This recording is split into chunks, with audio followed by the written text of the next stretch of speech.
Hi, friends. AI is super cool, but sorry, it's not perfect. And we're still learning about some of the problems and dangers it can have. That's why it's so important to explore AI with a parent, teacher, or guardian to keep things safe. AI is amazing, but your safety always comes first. Ready to dive in together? Let's go.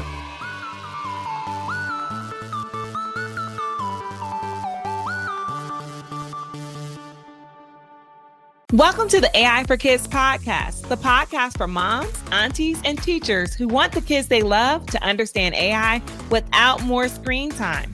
We keep it simple, safe, and fun, no tech degree required. Each episode breaks down AI ideas and includes activities to help kids use AI in ways that keep them curious and creative. No pressure, no overwhelm, no extra screens. Just clear, engaging learning you can feel good about. Let's get started. Today, we've got two amazing guests. We actually haven't had that yet on the podcast, and I'm super excited. One teaches kids with creativity and fun, and the other was trading video game money before many of you were born. I know you're probably wondering, what does that even mean? Don't worry, we're going to get to it. But they both have big thoughts about how AI is shaping your world. Tim Allen and Tom Mullaney, welcome to the show. Great to be here. Thank you. Thanks so much for having us. I'm excited. I am too. So kids, before we jump in, I always look for folks to be on the show, and it was super cool because Tim and Tom agreed to do it together, and I think you're going to be in for a treat. But before we jump in, I want to do a quick this or that. So are y'all ready? No thinking, just quick answer. I don't want explanations. You can't explain, just say which one it is. Are you ready? Yes. Sure. All right. We're going to go. Alan starts with an A. Tim, you're going to do yours first. And then Tom, you're going to go second. Because the T's, that's not going to work out. But Perfect. Robots or humans? Humans. Humans. Okay. Creating something or fixing something? Creating. Same. Creating. Okay. AI that makes life easier or AI that makes life more fun? Fun. I'll say neither. I don't think it has the ability to do either. So you all are going to learn what Tom's background is in a second, but I love that answer. Books or YouTube? Books. Same. Books. Okay. Virtual world or real world? This one was tough for me, but I went virtual. Okay. Real world. Oh, yeah. Solve a mystery or build something new? Solve a mystery. Oh, same. Absolutely. I love this. Talking to an AI or talking to your pet? Talking to my pet or a rubber duck, but more on that later. But definitely a pet. History class or coding class? Coding class, but that should require a minor in history. I love that. So I'm currently teaching history. So of course, history class. You have to say history, right? Bike ride or video game? Bike ride. Bike ride. Yeah. Shocking. Okay. Learn with friends or learn solo? Learn solo. Yeah. Same. I just like to learn what I want to learn. So solo. So I've learned a lot and I feel like I know you all much better. Now we're ready to get into it. I feel like we're going to have a very interesting conversation now that the kids kind of get an idea where you're coming from. So Tom, you've taught kids and teachers, which is interesting because you're on both sides of a very interesting dichotomy, right? What is the one moment in your classroom that made you think, yep, this is why kids need to understand technology early? So I would say I actually don't think I've had that moment. Okay. I think, especially in this day and age, kids have so much exposure to technology. I think there's basic understandings and knowledge that we all need to have. And unfortunately, as I've seen Tim present about, we're getting further and further away from. Yeah. And then also just critical thinking. That's what kids need. And then like a lot of other different hobbies, passions, pursuits, technology can come too. That is a perfect answer. One of the things we always talk about in the show is like critical thinking, curiosity, those skill sets that are going to last a long time. And we've seen even in like some of the different forums that happen across the world where they talk about skills, like critical thinking is like a top skill, even over things like coding. So I get where you're coming from there. And Tim, you were selling real stuff for video games for a long time, right? And when I said bike ride or video game, I was shocked you said bike ride because you were selling real stuff for video game currency before most people even knew what virtual money was. How did that even happen? And what did the younger Tim think he was building? Now, don't get me wrong. I like a good video game, but bike riding is my zen. I get up early every morning and I ride along the Schuylkill River Trail, and it's just an absolutely beautiful part of my life. That, I love both. So everything in balance a little bit, but bike riding would take the edge slightly. But I've always liked to experiment and stay ahead of the curve. Mm-hmm. And that first meant writing a senior thesis 30 years ago on theoretical AI and virtual reality and how it might impact us all. I wrote that in 1995 and 1996. So again, before most of the audience was born, all of the audience was born. Oh. I became one of the first users of a virtual world called Second Life. Okay. A few years later. It's actually still around today. It's been around for over 20 years. I was one of the first 20 users or so, I think, way back then. And I found this amazing community of people over my first year or two there, creating all kinds of these wonderful things on sort of this ultimate blank canvas. And I made a web portal that allowed all these folks to buy and sell these virtual items in a unified interface, because you'd have to fly all over this virtual world to try to find these things. And instead I was like, why can't everybody just come to a web portal? And, there were millions of items listed. CNN called it the Amazon of virtual items. But I've always had this mad scientist in me. And I'll tell the kids out there, that mad scientist you have in you, that can be an asset for your entire life. It's always made me want to sort of push the limits and experiment. And I wanted to see if people would actually spend the video game currency on real life items. Yeah. And people did. I sold computer monitors and NVIDIA video cards. Oh, wow. And it surprised me that people were that interested. And it surprised me even more when some pretty major media outlets decided to cover it. CNN covered it, The Guardian, and even MTV actually did a bit on how I was selling real life items for a video game currency. But it worked out well. And it was an interesting experiment back then. It's funny, kids, I hope you're listening, because that was something that wasn't heard of back then. Like, of course, Second Life has been out for some time. A lot of people play it even now and love that game. And I feel like it's been in the news a lot lately. I don't know if another one has come out or something has happened, but Second Life has been in the news a bunch lately as a video game. But thinking about what Tim was talking about around the mad scientist and like creating a market or a industry out of something that didn't necessarily exist. And I would have thought that you sold things that were like in the virtual space, not like actual real items. So that's super cool that you were able to have that foresight. And with AI and these other technologies and tools, you can think creatively about that. But I want to dig in a little bit deeper and pull back for 1 second before we dig in around like, if a sixth grader asks you both, what is AI really? And I ask that because often on the show, I will say to guests, like, explain AI for a fifth grader, et cetera. But I'm asking you all a very specific question. What is AI really? How would you explain it in a way that doesn't sound scary or confusing, but also keeps it practical, which I think is a big part of today's conversation? So, Amber, what I'd say about AI is, first of all, understand that there's no actual textbook definition that AI, artificial intelligence, is a term that people who want to sell some sort of computer program use to describe their thing, to make it sound amazing, right? And what we, I think, are all like fascinated by or interested in now is this thing called generative AI. And what that is like simple rule. Do you type something in and then does it spit something out? Like that's what we're talking about. Mm-hmm. And so if you hear news like, oh, AI is going to cure cancer, or AI is going to land airplanes safer, ask yourself, okay, is that something that I would use to type something in and it would spit something or generate something back?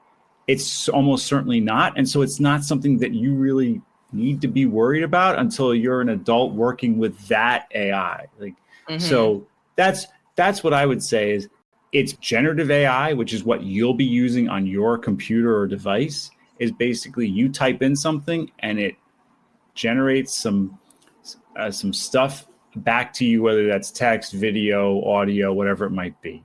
And that's what you should concern yourself with as far as AI. Don't really worry about hearing all this excitement about, oh, it's going to do this. That's not what you're doing on your laptop.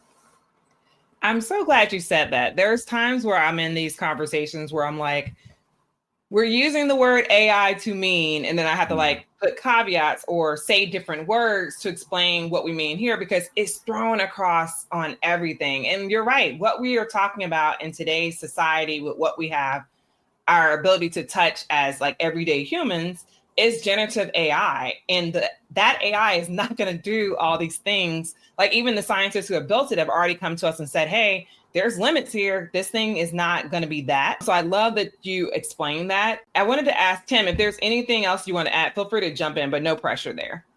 Sure. So I like to remind kids how amazing they are. You know, I sold my first computer program when I was 12 years old.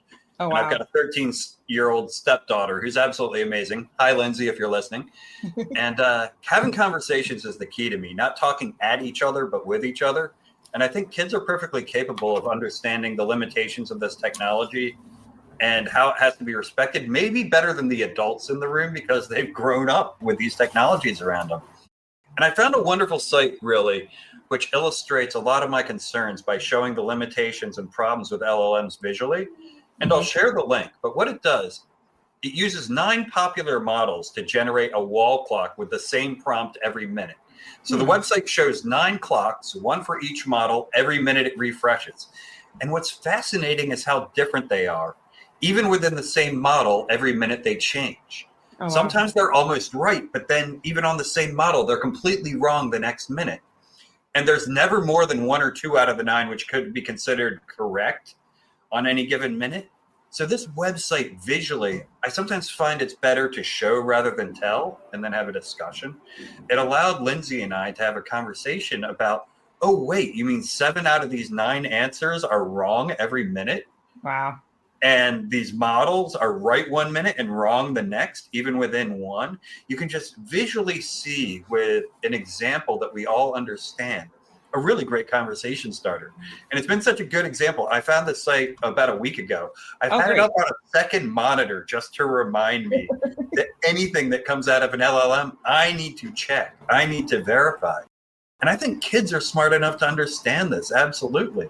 But when you see a striking representation of the accuracy that we're dealing with, I think it's really important. And exploring these together to understand how these algorithms work is essential to understanding how they can work alongside the human mind. Also, having the conversations about the companies who are creating these and the technology industry is creating these and their track record of actively harming young minds, I think is essential.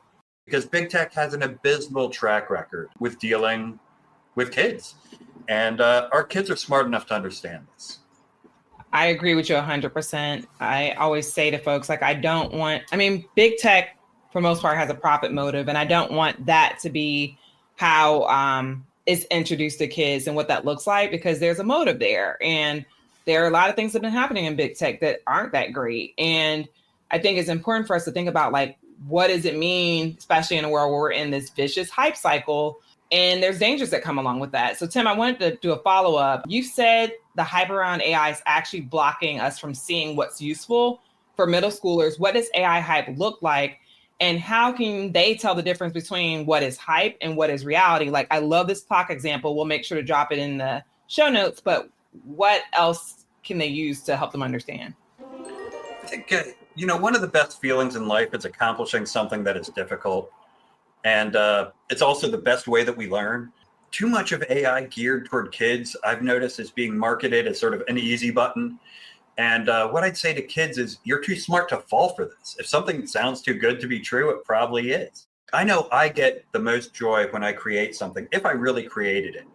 And when I type a few words into a prompt and get a random result that isn't really what I was expecting and really imagining, it's really someone else's creation. It's a derivative creation of really many other people's creation. And, my 13-year-old stepdaughter, Lindsay, really loves anime and has gotten really into remix culture. And it's really big with her friend group right now, down to them chasing likes and views for these remixes they create. And this worries me because they're not really putting any effort into the creative process. It's all random and derivative. And services like Character.ai right now are really sort of preying on this. They have anime characters splashed all over their marketing materials. And with just a couple of words, you can generate your own character and then see how many likes and views you can get. That's the same mess that, Instagram has gotten us into in the past. And, I think kids are smart enough to be able to sort of smell that out. And I think the newness of services like that will wear off quickly enough with them. But as parents, we have to be able to, we're a team together when it comes to technology, and we have to treat this in the same way. Thank you for saying that, because I didn't even think about the fact that Character.ai literally have so many anime characters until you said it right now, because they do. But to your point, like, that's something kids are excited about. And the remix culture, I don't like it. I don't like the remix of the remix of the remix. So everyone's literally watching to respond, or it's, like you said, there's no creativity there. It's just like we're doing the same thing over and over again. So I'm like, you're right. Kids are smarter than that, and they know exactly how to think about that in a way that's different. In your mind, before I head over to Tom, what's one headline or promise about AI that you want kids to question or think twice about? And that one's for you, Tim. Sorry. Oh, that was for me. Sorry. So I think there are many, many services that talk about making things easy. And they're trying to appeal to kids by saying, oh, are you stuck on something? Well, here's an easy way to get an answer. And what I want kids to start doing, if you see the word easy, remember it often means sloppy or wrong. Mm-hmm. It's a simple replacement. Whenever you see easy, insert sloppy or wrong. I love that. Tom, any thoughts there before we shift over to some of the areas I know you're focusing on? Well, I think especially with Character AI, I think we know that having something that's not, it's not sentient. Sentient's a big word. It means, having consciousness, being alive, right? Interacting with that as if it's a human is really not good for mental health. Oh, yeah. So it's just something to think about as far as, is this the hole I want to go down? Is this what I want to do with my time? And why do you think, can we dig deeper there a little bit? Why do you think it's not helpful for mental health? For me as a kid to be on a Character AI or some chatbot acting with something that's like it's alive, why could that impact me? Right. So whenever we talk amongst each other, we make millions. And in fact, whenever we create, we make millions of conscious and unconscious decisions where we're thinking about what we'll say, we're thinking and considering about what the other person has said. Very true. And that's not going on. That ChatGPT or thing like you're looking at, Character AI, it's just spitting the words that will most likely be in the text that it's been fed. That's all it's doing. There's no consciousness. There's no intent. It's very unhealthy to interact with a computer or with a word generator like it's a human. That's just probably not good. And that, unfortunately, we're seeing examples now. Now, I'm not saying that it's been like documented 100% researched. It's too soon for that. Mm-hmm. But we're seeing examples of people having delusions and thinking, thinking thoughts that are not healthy or just completely incorrect because of their interaction with chatbots for a long time. So, hey, you know what? Play a video game, because at least with a video game, we're not confusing that for interacting with humans, So just something to think about. I think that's a very good point, because I've been more concerned about these different tools. And I know recently some of the tools like Character AI has agreed to take kids off its platform, but this is after kids have developed human-like relationships with word generators, right? And now people are nervous what that will do for their mental health and what that looks like. And I know you were quoted raising concerns about NVIDIA's partnership with Oregon schools in particular. For kids listening right now, what are the biggest questions they should ask when someone brings a new tech into their school? Because honestly, a lot of these technologies that weren't built necessarily for education are showing up in schools and getting contracts in local school districts. So, well, the first thing is they should consider who's behind the technology. And you and Tim had the conversation just a minute ago about tech giants, and a lot of their behavior is not stuff that we would want to replicate in our schools, in our families, as far as taking care of fellow human beings and how they treat fellow human beings, right? So just think about who's behind it. Look, if your teacher is telling you to do something, that's the way school works. You just kind of have to do it, unfortunately. But also something else to keep in mind is that for the last 10 years or so, the amount of educational technology has increased dramatically in schools. The pandemic also played a big role in that. Mm-hmm. And in that time, the way American students on this thing called, it's a big test that a bunch of countries take, NAEP, that score keeps going down and down. And so is one test like the ultimate predictor? No, but that one is considered pretty decent. And so just know that there's probably some value if you really want to learn something in mm-hmm. taking pen to paper or doing something with actual materials. I mean, think about when you do math, when you have the manipulatives that you use and how those help you. Just know that just because technology is in front of you, it doesn't mean it's necessarily the most effective way to learn something. That's a good point. I was in an interview recently where someone was like, you may just need to pick up a pencil and write it down versus like run into AI. And sometimes because we have these technologies in front of us, we kind of go there first versus like, no, actually, it would just take you 1 second to just scribble it down. So I think that's important for us to think about. And when you think about kids right now, Tom, there's YouTube, there's games, there's chatbot. What do you think they should understand about how AI actually works behind those scenes and behind those screens? It's almost like those things aren't really working. Like we work, right? We work, we try to do things, we try to make things happen. And those are just generating. So I like to say that humans create and computers generate. And so there's no thought, right? Imagine, like, think about a book you read and all the decisions that are made. That's called authorship, right? Mm-hmm. All this stuff that you consume that's AI generated has no authorship. It has no person behind it saying, ooh, let's go with this color. And for the border, we'll do this. And let's fade. There's just none of that.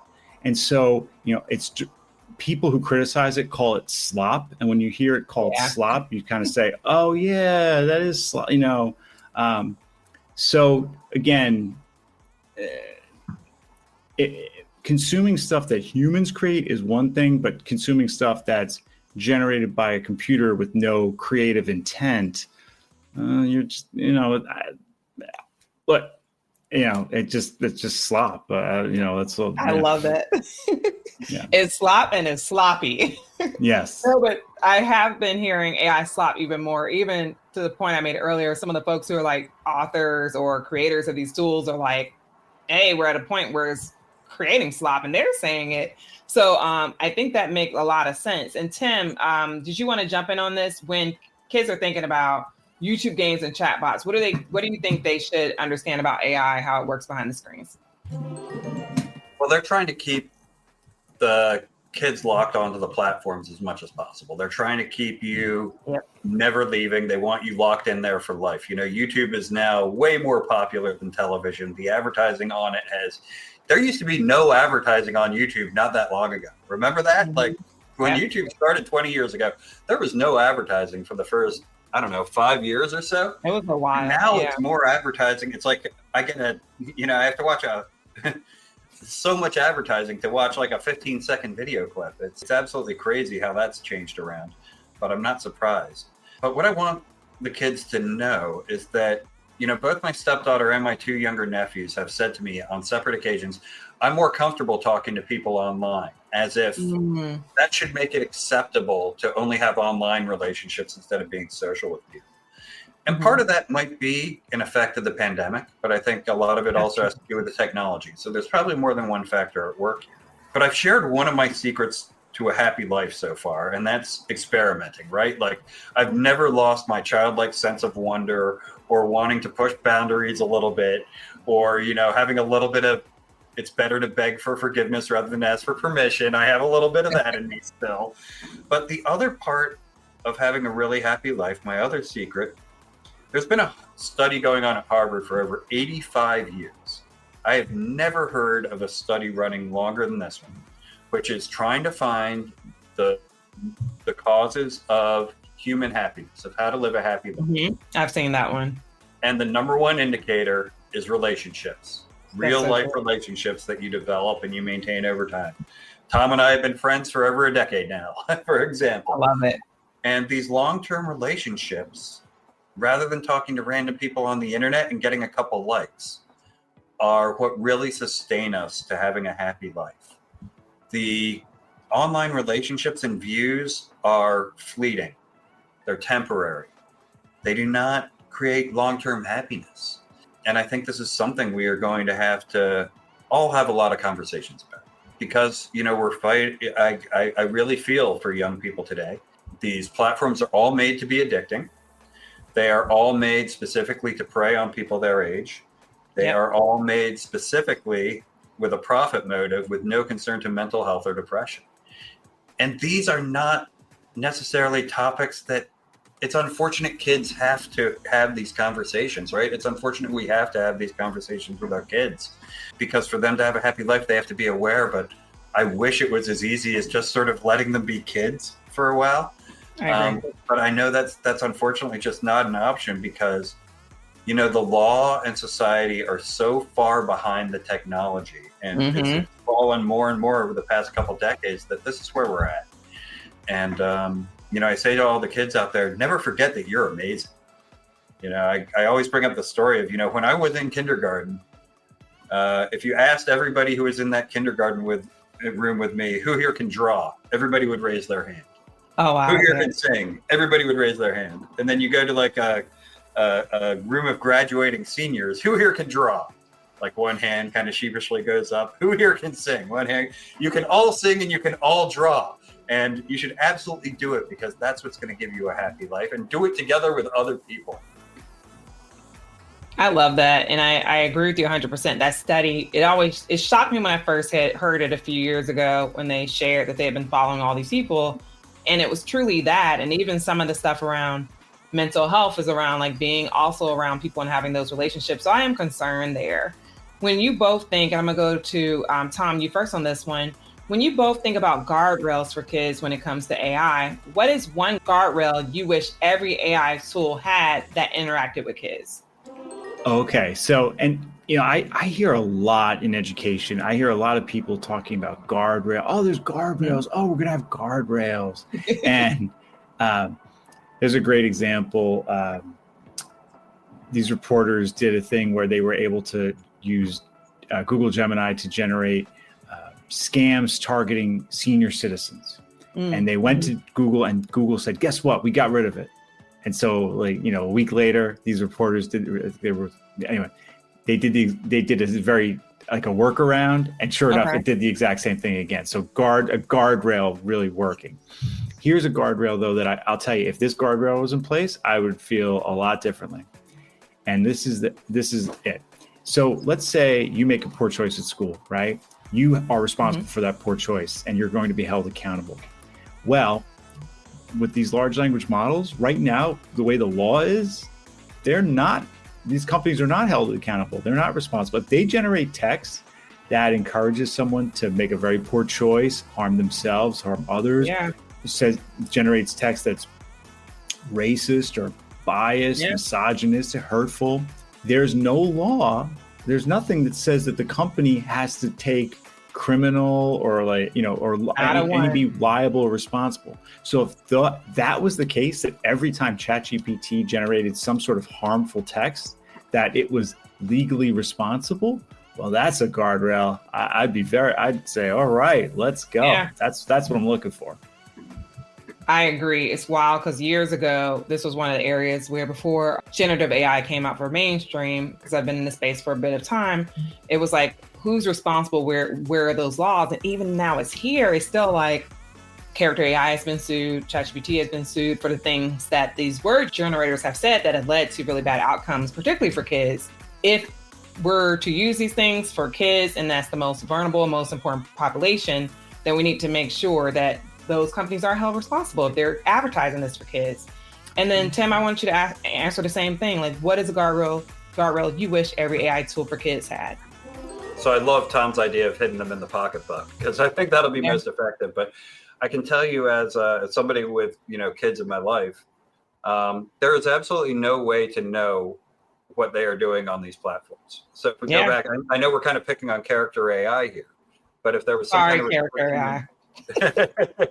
But it's in the news. It's just live. If there was some kind of restriction where I could have a parental account that would allow there to be a child account, and I could see every prompt, every like that was going on, and see how much time was actually being spent and how much interactivity was going on, it would be very different. I mean, we've seen some absolute tragedies where people have gotten too involved with an LLM and made some very bad, even life-ending decisions. Mm-hmm. And if their parents had perhaps had a way of knowing what kind of conversations were going on, there may have been a different end to some of these tragic stories. And there are only going to be more and more of these until there is something reined in.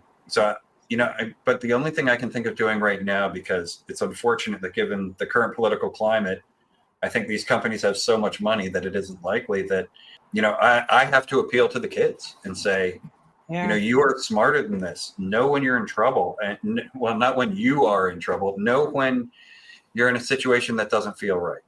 Mm-hmm. And when you're in a situation that doesn't feel right, talk to an adult you trust. Talk to somebody you trust. And don't always try to chase this as popularity, because we are playing with fire here. Like these are very incredibly powerful tools that probably shouldn't be in the hands of kids, but they're gonna be because of the profit motive right now.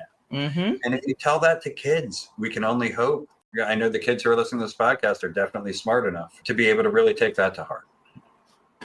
I truly appreciate that. And I do believe that as I go around doing workshops for kids or AI for kids workshops, I'm always amazed at how much kids get because they're born in this and how they're able to recognize things that often us adults, we kind of miss because we still kind of new to it unless you like live and breathe this stuff every day. But they're able to say like, hey, this is wrong or these things in a way that I didn't expect. So kids, I'm sorry for not understanding that you're growing up in this time and you get it. But I want to ask you all another question. Like if you were to speak to the big tech companies for a second, someone just happens to listen to this, and if you were designing the AI for kids tools from scratch, what would it never do, or what would you never do as it relates to AI for kids and these tools? And Tom, feel free to go first. Okay, well, I think for generative AI, if you care about something, if you're creating something you care about, I'll give you an example. I have a Substack blog, right, where I write stuff, and I created a logo for it in Canva. Okay. And I did this like a year and a half ago now. And the other day I just noticed it and I was like, whoa, actually, I really like what I see there, And it's like I had, even though I made it, and it's just something I put together in Canva, and I made all the little decisions, what colors, what. And if you care about the output of something, then you make the decisions, then you figure it out. So as far as what I would say to companies about designing generative AI for apps for kids, I don't know that that's really a thing we need to do at the moment. I would say generate create something for kids. Like I'll give you an example. When I was in college, when I first was exposed to Adobe Photoshop. Now this is years ago, and Photoshop has advanced so much now that like I couldn't really use it now. But back when I first saw it, I was so excited and I played with it, and I would go to the one lab on campus. We could use it and stay there till past midnight. And so just any app that gets kids creating and get really excited to do so, I think it'd be great. And I just don't think that's what generative AI does. So I love the perspective you bring, and I love that you're able to bring the other side of things. Tim, what are your thoughts? A lot of the same. I'll echo a lot of what Tom said there. But for designing an AI system for kids from scratch, I'd want it to be not for kids. I'd want it to be for family. I love that. Yeah. I want it to be a family journey, a family destination. These tools are far too powerful to be sort of left on their own. And I think not only can the parents help guide the kids through this, I think the kids can help guide the parents through this. And together we might be greater than the sum of our parts. So if I was talking to the AI companies, if I had Sam Altman in this room with me right now, I'd be polite. And I would say it's probably time to think about how you're affecting all of society here.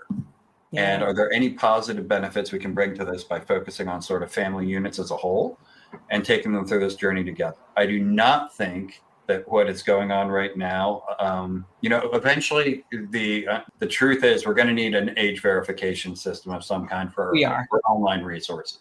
Big tech is fighting tooth and nail and lobbying against that because it'll get in the way of them creating their next generation of addicts. And it's just the unfortunate truth as I see it right now. I volunteer with recovery communities, and the fastest growing recovery community right now is screen addiction. It's video games, it's YouTube, it's compulsive screen usage. And, that's going to continue to grow. Fellowships like Alcoholics Anonymous and Narcotics Anonymous are seeing their membership decrease. Wow. The amount of binge drinking we are seeing on college campuses is an absolute all-time low. Wow. Which, you'd think is a good thing until you realize what's happening is that everybody's on their screens all the time and nobody's out drinking and partying anymore. So 20 years from now, is the biggest 12-step fellowship in the world going to be Screen Addicts Anonymous? It might be. I think it will, and I didn't even know this was happening in that way. The one thing I knew, like hearing from parents and reading studies, is that parents are saying they want to reduce it. Like, I think there's one study that says over 70%. Pew released a study in October. Kids, these are just like places that write about these topics, about like parents seeing that as the biggest issue. But I didn't even realize that these other areas were decreasing because other things are going up. Online addiction with video game, gambling, like a whole bunch of stuff happens online now that didn't happen before that people are shifting their attention to. So those are something to think about, especially parents listening with your kids. These are things that this generation has to worry about. And I want to put it back on the kids again and say, Tim, I'm going to you first on this one. If a kid is listening right now, wants to build code, draw, or design something with AI, I'm hearing you say they may not need to, but I'm going to ask you, if they do it anyway, or they're in a school that has AI systems, what's one piece of advice you want them to take with them? Well, I think make sure you're using the tool and the tool's not using you. When I've tried to create with generative AI, normally I find out that I do it better and quicker, often without, especially when, writing code. If I'm doing something that's generic or boilerplate, then, AI, LLMs, especially for writing code, have been useful, especially if it's a syntax I haven't used in a long time or something like that. But if it's something novel or something really creative, I find it just ends up running around in circles and I end up with slop. It really isn't that interesting. And when I want to build or code or draw or design, I want to make something where, it's going to wow the world, or it's going to be an abject failure that I'm going to learn something from. And neither of those happens with AI. Now, AI, if it ever becomes more than your helpful assistant, if it's becoming a crutch, then you've gone too far of it. So just be aware when you're using these tools that they should remain tools and not your master. Yeah, there was a gentleman's post I read on LinkedIn, and kids, if you don't know what that is, it's the social media for adults with jobs. It's the easiest way to explain it. And one of the things that he's doing, because he's been using AI now for 3 years, we're at the anniversary, right? We're in November 2025 when this came out in November 2022 for the masses. He does an anti-AI December because he's afraid of losing all these skill sets, and he uses it so much. He's like, I need to make sure I didn't lose my creativity. I don't know that I still know how to write. I still know how to talk. He wants to make sure all those things are happening. So I totally get that. And then Tom, I would love to hear your perspective. What's one piece of advice? I'm really excited to hear. Well, I think a few things. If you care about it, if you want to, what Tim said, wow everyone with it, then generative AI, that's just not what it's meant for, right? The other thing I would say is if accuracy matters at all. When we talk, the people who study large language models and really know, they tell you they are not to be used for tasks where accuracy matters in any way, shape, or form. That is, you're going to have some failure at some point, and it's going to be bad. The other thing I would say is just that, especially with writing, large language models, ChatGPT puts out text that is way too grammatically correct to be a student, but also really boring to read. So it's like the word. It's like, not only does your teacher know, like, but they also are then bored to tears. So just think about that. I'd say think about that, especially if you care. It's really hard to say, I care about this creation, so let's have computers and generate, use a lot of electricity and a lot of water to generate it for me. That's a good point on the environmental piece, because a lot of the kids, especially in the generation we're currently in, care about that. And kids, I don't think we've talked about this on the show yet, but using these different LLMs do have a pretty large burden on the environment and what it looks like for water usage for the data centers. And y'all learn about data and know what that is. They process a lot of data and they use a lot of water and a lot of energy. So that's a really good point, Tom. So I'm going to make it a little bit light before we wrap up, and we're going to do a quick fire. Are y'all ready? Sure. Yes. Let's go. Okay. So you we're going to go first this time, Tom? Yes, Tom's going first. I was about to say we're swapping it. Tom is going first for these. Favorite video game as a kid? Super Nintendo Brothers. Super Mario Brothers for NES. Nice. Which one? The original, number one? Oh, original. Okay, great. I love 3. That's just me in my life. What about you, Tim? I also like 1, but I love 3. I'm going older than that. I'm going Ultima 4, Quest of the Avatar. I don't even know what that is. So I have to do it. It was a PC game, and it was the first game I ever played where you actually got into the fabric of your character, and you had to through your actions in the game. You got to slay dragons and everything, but you also had to be a moral character through 8 different principles. It was fascinating and complex and amazing I think it came out in 1985 or so it was really ahead of its time. Oh, wow. I always say PC gamers are real gamers. So y'all have your games are way advanced than I'll send you a link about it. On console or mobile. I'm not a PC gamer, but I've done a few of those, but I've never heard that, but I would definitely look it up. Okay, next question. Worst tech fail you've ever had? Over to you, Tom.